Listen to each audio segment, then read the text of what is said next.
Boy pour enfin les achats du mois de juillet. En fait j'ai mis du temps parce que j'ai mis du temps avant de tous les avoir. J'ai dû privilégier plusieurs moyens parce que voilà, les anciens moyens que j'avais ne sont plus aussi efficaces qu'avant. On a perdu un petit peu du temps. Hélas, j'aurais préféré privilégier de plus en plus les librairies. Attention, privilégier les librairies, essayer de faire en sorte que justement ces quartiers survivent, parce que justement à force, au contraire, nous allons avoir de moins en moins de librairies et devoir de plus en plus acheter sur Amazon, et c'est assez triste, surtout que ce sont des multinationales qui peuvent très bien vivre sans le livre, sans le besoin du livre, là où nous faisons perdre des métiers à beaucoup de gens qui en plus étaient très bons et aidés, et voilà, j'ai un apprendre, enfin j'avais déjà appris que un de mes libraires était parti, et maintenant que depuis qu'il est parti, c'est un petit peu plus dur de trouver des livres, les livres que je voulais. Bon voilà. Comme quoi en fait ça allait encore plus en s'envenimant, puisque justement les personnes sont parties. Donc je vais vous présenter pas mal de livres, de bouquins, qui vont vous permettre de parler de justement de ce que j'ai pris de faire. Je pense donc à une totale Cowboy Bebop qui est prévue. Je vais faire une totale peut-être HS sur les otaku, sur les méfaits de voir des otaku travailler dans le milieu de l'animation. Je pense à Shinichiro Watanabe qui a fait un petit commentaire disant qu'il est très important de s'intéresser à tout pour faire des animés originaux et différents. Et je pense aussi à Miyazaki qui lui a été avec Monde Passo et qui a dit que les otaku étaient la gangrène de l'animation.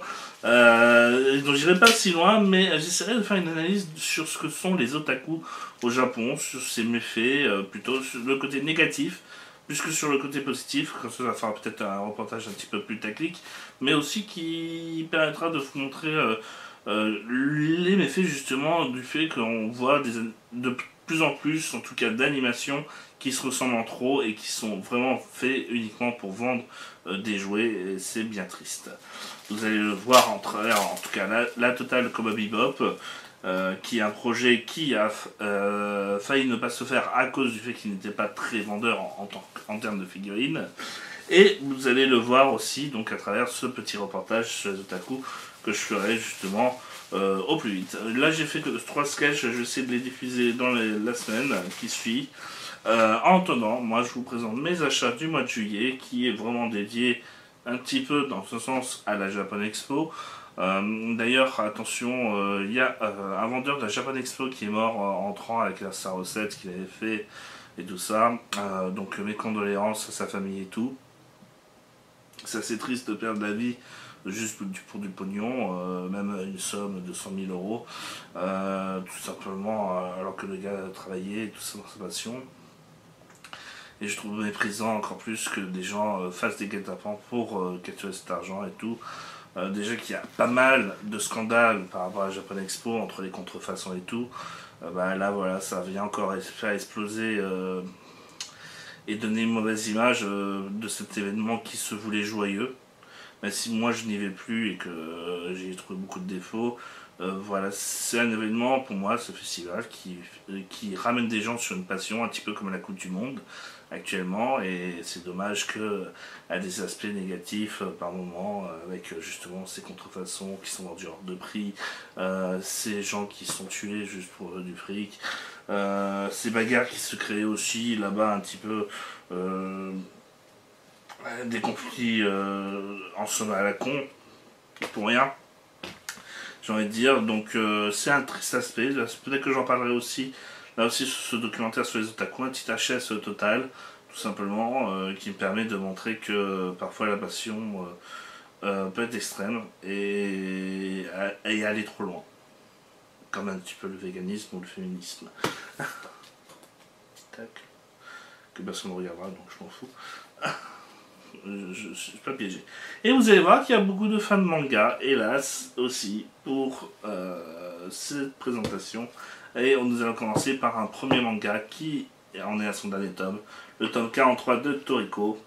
Alors, Toriko, c'est ce manga gourmet au Shonen Jump qui était donc la nouvelle série d'un des mangaka qui avait réussi dans Shonen Jump. Pardon. avec Leader Takeshi. Il sortit sa nouvelle œuvre et elle a été bien promotionnée par le Shonen Jump. Et là, ça n'a jamais véritablement décollé. Ils espéraient en faire un petit peu, je pense, le nouveau Bleach. Le mélange entre Neketsu et Kyojin. Ça ressemble un petit peu à ce qu'aurait été Hunter x Hunter si on se serait intéressé au Hunter Gourmet. Et c'est vachement passionnant, ça avait son bon profil. Les combats sont allés jusqu'au bout, je pense, de ce qu'ils pouvaient. Et ça a été vachement bon tout le long de la série. C'est même avec une fin légèrement ouverte, je dis bien légèrement ouverte, qui peut nous indiquer qu'on pourrait voir peut-être dans un futur une sorte de suite Toriko Z peut-être. Avec cette fois-ci, donc imaginons des planètes entières faites de bouffe ou avec leurs propres lois et règles. Space Brother numéro 23. Voilà, donc là aussi on continue avec ce côté documentaire sur comment atterrir à la NASA et comment faire en sorte de réussir les épreuves et tout. Et là on en est plutôt à essayer de trouver comment réussir à joindre les promesses d'un satellite qu'on voulait mettre en orbite, tout en essayant d'économiser de l'argent par-dessus. Voilà, c'est du drama, j'ai envie de dire, si vous êtes fan de drama, relations humaines et tout ça, et avec en plus l'aspect spationaute, si vous êtes fan des planètes et de la cosmologie, et ben ce manga est fait pour vous, tout simplement. Si, quand je le dis, voilà, des fois, en fait, ça raconte pas grand chose, les tomes, bon, c'est dommage. Alors, attention, alors, Delcourt Tokam, je sais pas si je peux vous faire une bonne ou une mauvaise note. Alors, attention, j'ai dans ma main un manga. Ce manga, pour ce tome 8, parce que nous en sommes au tome 8, n'a pas du tout la même couverture en version japonaise. La couverture en version japonaise est beaucoup plus sobre, beaucoup plus digne. Même si le contenu est carrément gore ou même érotique, à la limite du porno, voilà, le manga se veut totalement trash, on est d'accord, mais les couvertures sont souvent un petit peu plus apaisées pour éviter justement de choquer en librairie. Or, et d'ailleurs, en fait, il y a deux couvertures. Il y a deux couvertures, sachez-le. Il y a, elle est réversible, mais la partie qui est montrée et qui est donc vendue, c'est celle-ci. Voilà, donc c'est DeadTube volume 8. Voilà, je vous montre la couverture. Donc on dirait un manga porno. Or, ce n'est pas le cas. Et c'est ça qui m'embête un petit peu et que j'hésite véritablement à dire est-ce que c'est un bon point pour vendre le manga. Certes, là, dans ce cas-là, Tokam, je te dis bravo, bien tenté. Par contre, est-ce que c'est une vente assez malhonnête? Sachant qu'en plus, le tome n'est pas avoir de scène de sexe, en tout cas, je ne crois pas. Peut-être que je peux me tromper, mais voilà. Je trouve qu'il vend très mal son produit, là. Personnellement, en tout cas, il le vend de manière trop putakique, gorancière. Et je ne suis pas méga fan, sachant que en plus, je vais l'acheter ce manga. Donc je l'ai acheté devant les vendeurs et tout ça. Donc eux ils connaissent certes et tout ça, mais moi ça me fait paraître pour un gros pervers si je veux le lire dehors. C'est un petit peu chiant. Bon, merci, tu as mis la couverture réversible, donc je pourrais remettre celle qui est un petit peu soft. Voilà, donc c'est ça la vraie couverture au Japon. Ah, vous voyez, c'est carrément, on est carrément sur autre chose. Hein. Sur du gore, mais voilà. D'ailleurs, il n'y a même pas le truc des auteurs, je l'avais même pas vu.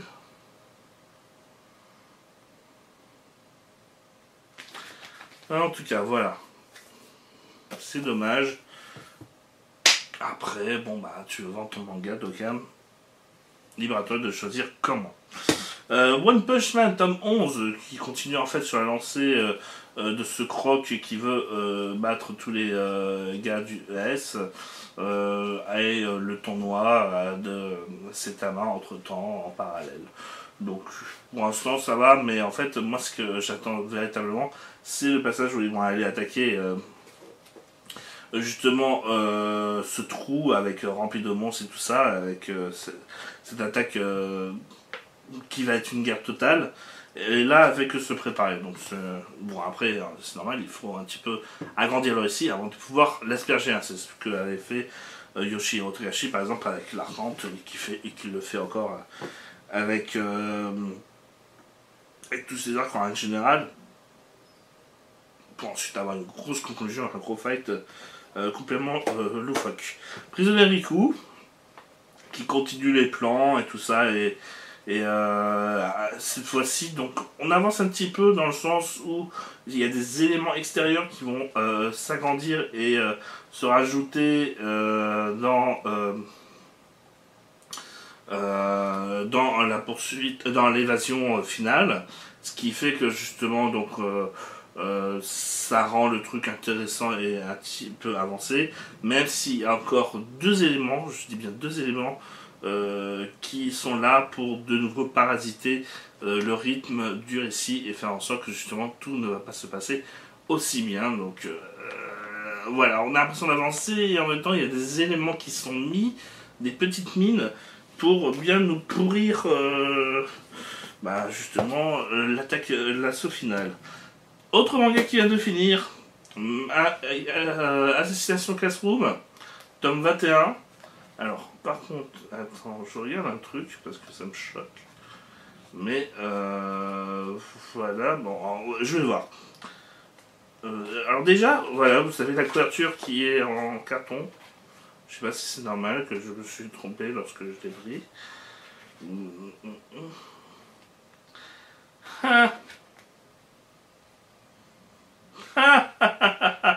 Bon bah voilà. Pourquoi privilégier Amazon non, privilégier les libraires par rapport à Amazon? Je viens d'avoir le tome 21 en allemand là. J'ai même pas fait attention. Et là, celui-là, je l'ai acheté sur Amazon. Privilégier les libraires. Bon bah voilà.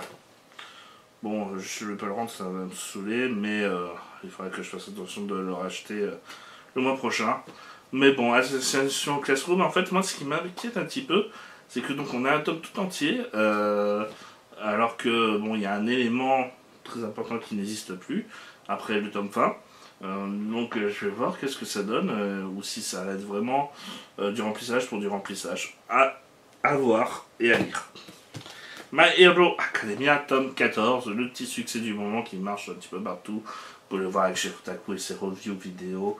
Hein, donc là aussi on avance un petit peu. Là il y a des nouveaux personnages qui apparaissent. Il paraîtrait que l'auteur, j'ai lu une interview de l'auteur qui en fait indique que pas mal de petits éléments qui sont disséminés par-ci par-là sont très importants pour le final. Donc je pense qu'en fait il a réfléchi quand même au final et que tous ces éléments qu'on pense inutiles et tout vont se révéler payants peut-être à la fin du manga. Donc à y croire, normalement ça devrait durer une petite trentaine de tomes selon les dires de l'auteur. Donc j'espère qu'il aura raison et que il respectera ce qu'il a dit. J'ai pas lu encore ce manga aussi. Food Wars, donc le dernier tome, je crois, si je dis pas de bêtises, sur la guerre. Ah non, c'est pas la fin, je crois.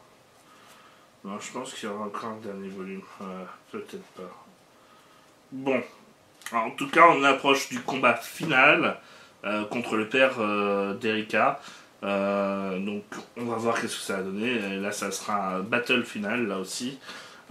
Et on pourra enfin ensuite avancer dans le récit et se mettre à de nouveau de petites histoires petites courtes. J'espère qu'il y aura quand même un gros élément à nouveau qui viendra perturber le récit, parce que sinon en fait on va se faire un petit peu chier, ce sera juste du school life culinaire, mais en tout cas moi ça ne me déplaît pas dans le sens où on voit des nouvelles recettes et ça me donne toujours faim, mais c'est vrai que si un scénario c'est mieux, d'accord, voilà. Donc Food Wars, on verra qu'est-ce que ça donne là aussi. Comme je vous dis, j'ai pas réussi à lire tout. Dragon Ball Super, tome 4, qui là... non, nous sommes... Voilà. Donc le tome 5 verra la conclusion de l'art de Train du futur, en attendant le tome 4, lui, est en plein dedans et nous raconte le combat. Alors je suis vachement étonné qu'un tome entier pour un combat au final, qui raconte pas grand chose, qui a pas beaucoup de retournements de situation durant un tome.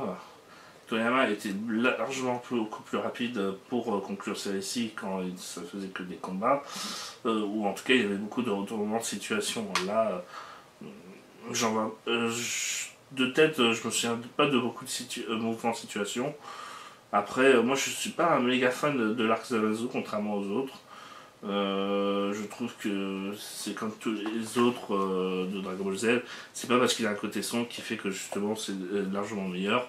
Au contraire, ça montre le décalage, parce que c'est du faux sombre en fait. On a l'impression que tout est pessimiste et tout ça, alors qu'en vrai ça se règle en 2 secondes et de manière assez pacifique d'ailleurs. Enfin bon. Et on le ressent d'ailleurs, parce que je vous l'ai dit dans une Total Dragon Ball, où je vous racontais que justement, largement avant que Monsieur Chef Otaku fasse sa vidéo, qui avait quand même le problème, qui avait un problème par rapport au récit sur tout, tout, tout, tout, tout, tout, tout.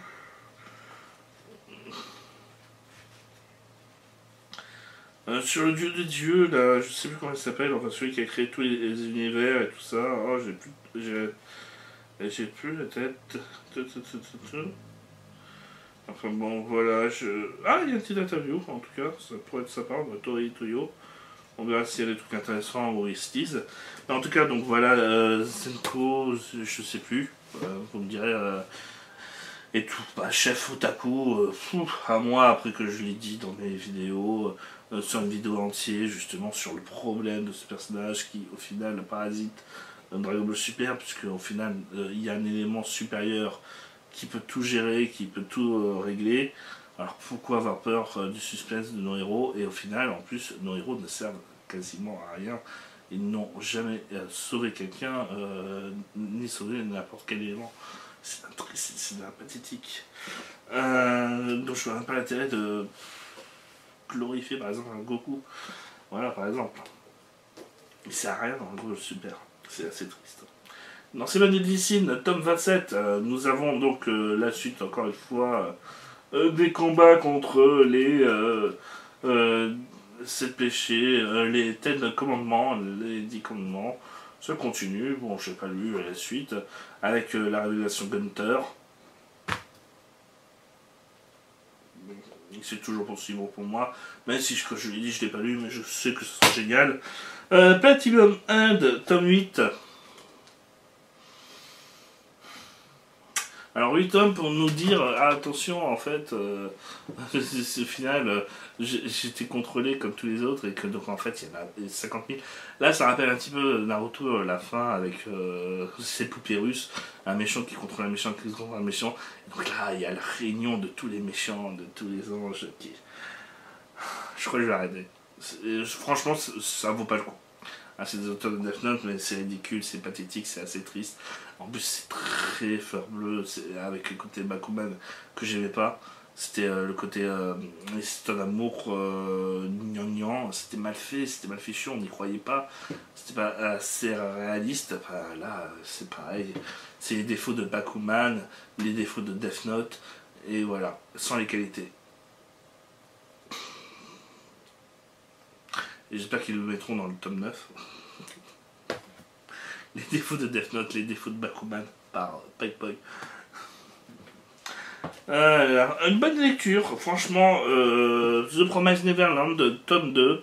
Là chez Kana, avec un petit commentaire de One Piece et de l'auteur de Koshikame qui recommence le manga, et je comprends fortement parce que mine de rien, j'ai lu la fin du tome 2, je me suis précipité pour aller lire les scans tellement que j'en pouvais plus, que je voulais savoir la suite. Ça m'a pas fait ça depuis Death Note, c'est vous dire.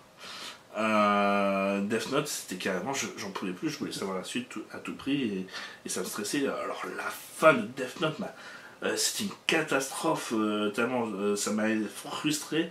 Il y avait plusieurs chapitres avec, pas elle, mais M, et Light et tout ça, et à la fin il y avait un retournement de situation qui allait arriver et tout ça. La discussion a duré au moins 4-5 chapitres, je crois, la discussion finale. C'était une catastrophe, je suis stressé, je savais pas qu'est-ce qui allait se passer, enfin, voilà, je voulais savoir la suite, bah, là c'est pareil pour Promise Neverland. C'est vachement bien affichu, c'est un petit peu plus longué que Death Note, mais le suspense est bien géré, il y a beaucoup de retournements de situation et d'éléments choquants, donc qui permet de renouveler la dose d'énigmes du récit et d'intrigue. Donc The Promised Neverland, je recommande fortement. Bien entendu, je recommande fortement le meilleur manga au monde, de tous les temps, qui a sorti un nouveau tome, et c'est assez rare pour être souligné, Hunter x Hunter, tome 35. Alors attention, Hunter x Hunter, tome 35, ça fait 2 tomes, où en fait je viens de remarquer un truc. Ne lisez pas les scans sur internet. Je vous décommande de lire les scans sur internet parce qu'ils sont complètement incompréhensibles, qu'ils sont complètement inutiles et qui pourrissent complètement la lecture et la clarté du récit. Or, la Kana fait un excellent boulot de traduction, donc je vous recommande de les acheter parce que j'ai carrément l'impression de lire 2 mangas différents entre les scans et le manga que j'ai dans mes mains. Et c'est largement beaucoup plus lisible et clair, je trouve, avec un tome entier à lire plutôt que chapitre par chapitre comme le fait le Weekly Shonen Jump. Donc franchement, allez-y plutôt par tome, relisez-le si vous vous dites que vous avez manqué des éléments à la lecture des chapitres, parce que c'est beaucoup, comme je vous l'ai dit, plus clair et plus sympathique par tome. Et au final, en fait, même s'il n'y a pas des passages avec les personnages qu'on connaît, à part Kurapika, en fait, cette histoire de roi et de succession commence de plus en plus à me plaire au final. Là, au début, j'étais intrigué, j'étais en train de me dire que tellement je comprenais rien, effectivement, l'intérêt était moindre, tout simplement. Je vous dirais normal, hein, tu comprends pas, ça t'intéresse pas, voilà. Là maintenant ça commence à m'intéresser parce que je comprends de plus en plus et c'est vachement passionnant, c'est super bien. Qu'est-ce qui fait chaud. J'ai dû éteindre le ventilo. En plus la batterie est abîmée et donc se met à s'éteindre de temps en temps, ça va être cool. J'espère que j'ai pas manqué grand chose. Donc je vous montre Justice League, comme d'hab, hein, les kiosques, Batman Rebirth, Suicide Squad Rebirth, Justice League Rebirth. Alors Batman Rebirth, nous avons la guerre, comme je l'attendais, de Riddler et du Joker. Donc qui va être pas mal passionnante et qui va amener, j'espère, sur de grandes révélations. On verra, je ne l'ai toujours pas lu. Mais là, on a 2 nouveaux chapitres, donc ça devrait le faire. Suicide Squad, je sais pas du tout qu'est-ce qu'on aura.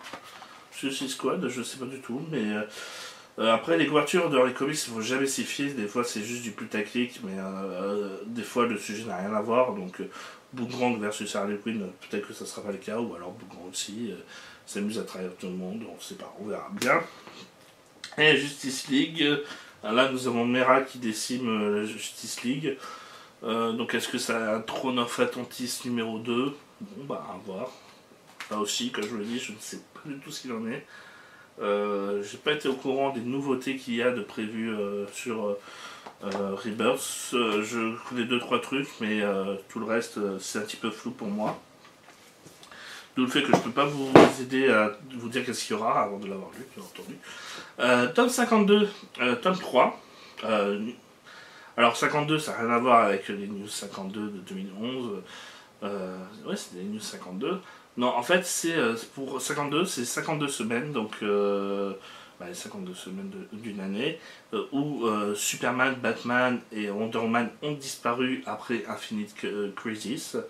Et donc ça raconte l'histoire des personnages moins populaires qui se sont débrouillés justement sans la trinité d'essai. Et c'est excellent parce que ça crée une histoire, une intrigue avec plein de personnages qui n'ont aucun rapport, qui vont se réunir à la fin et qui va être démentiel et avec pas mal de retours de situation et avec les meilleurs auteurs de DC Comics. Donc quoi de mieux? Quoi de mieux?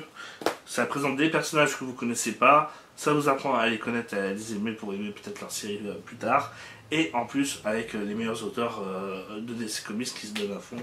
Donc voilà. Et maintenant, je vais vous présenter un bouquin. Un bouquin, c'est pas un manga à comics, non, un truc avec des vraies lettres, hein, tu vois. C'est des lettres, hein, tu vois, et c'est que de l'écrit.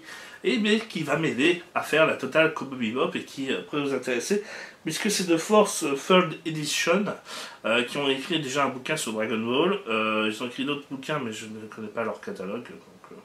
Donc, tapez Third Edition, c'est troisième édition, voilà. Et là, ils ont écrit un bouquin sur Cowboy Bebop, sur sa jeunesse, sur sa création, sur sa philosophie, avec une liste par épisode pour dire d'où provient le titre, comment ça provient, comment il a été créé. Donc une véritable bible pour les fans de Cowboy Bebop que je recommande vivement, en plus il coûte que 25 € et qui vous permet de vous renseigner sur la meilleure série au monde, pourquoi elle a été créée, quelle était son intention, sa folie, tout ça. Et franchement j'en apprends beaucoup, alors que je connaissais pas tout. Et ça va me permettre de créer une véritable totale Cowboy Bebop avec des bonnes informations, tous retranscrits dans un seul et même endroit. Et je recherche peut-être des interviews supplémentaires qui concordisent les informations. Bien entendu, c'est mon travail de journaliste. Hein. Vous croyez quoi hein moi, je suis un vrai. Voilà, mais déjà, on est sur une bonne base avec ce bouquin de ce que je sortirai en tant que Total Cowboy Bebop, la meilleure série animée au monde qui déchire sa race, tout simplement, tellement. Alors sa construction a été faite par hasard, donc je répète un petit peu ma phase de fin puisqu'elle a été coupée, et au final qui déchire avant tout. Alors je vois que donc ma batterie est complètement morte, il faudra donc j'en rachète une, notamment mon passage au Japon, ça me saoule, c'est que toujours comme ça, c'est quand il faut pas qu'on a des besoins de racheter des trucs. Moi je vais pas rester longtemps à vous présenter tout ça, donc j'espère que vous avez aimé mes achats, que vous vous êtes fait plaisir à noter quelques titres. Moi je vous dis à une prochaine. Et à bientôt. Alors les lives reviennent, vous inquiétez pas, c'est juste que j'étais pas mal occupé ces derniers temps. Mais là ça s'est un petit peu calmé, donc tant mieux. Je vais pouvoir de nouveau en profiter avec vous. Salut et tout.